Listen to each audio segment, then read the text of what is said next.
రాష్ట్ర ఆర్థిక రంగాన్ని సరిగ్గా నడపడం చేతకాని రేవంత్ సర్కార్ ఇప్పుడు విధుల సమీకరణకు ఒక ప్రమాదకరమైన మార్గం ఎంచుకుందని ఆరోపించారు BRS working president KTR. Telangana పరిశ్రమల శాఖకు చెందిన 20,000 కోట్ల విలువైన 400 ఎకరాల ప్రభుత్వ భూములను ప్రైవేట్ ఫైనాన్స్ కంపెనీలకు తనఖా పెట్టి 10,000 కోట్ల రూపాయలు సమీకరించారని భావిస్తున్నట్లు సమాచారం ఉందని మండిపడ్డారు. దీనికి మధ్యవర్తిగా ఒక మర్చెంట్ బ్యాంకర్ను పెట్టి వారికి 100 కోట్ల రూపాయల కమిషన్ ఇచ్చేందుకు సిద్ధమైందని మీడియాలో కథనాలు వస్తున్నాయని ఎక్స్ వేదికగా ట్వీట్ చేశారు కేటీఆర్.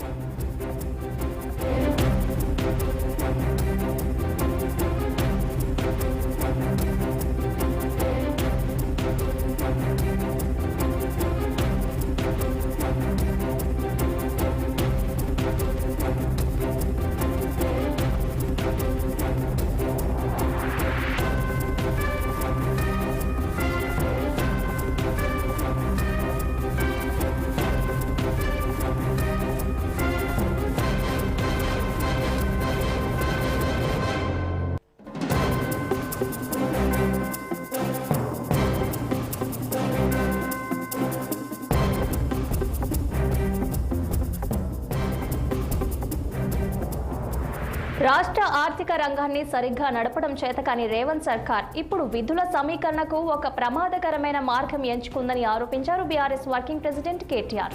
తెలంగాణ పరిశ్రమల శాఖకు చెందిన 20,000 కోట్ల విలువైన 400 ఎకరాల ప్రభుత్వ భూములను ప్రైవేట్ ఫైనాన్స్ కంపెనీలకు తనఖా పెట్టి 10,000 కోట్ల రూపాయలు సమీకరించాలని భావిస్తున్నట్లు సమాచారం ఉందని మండిపడ్డారు.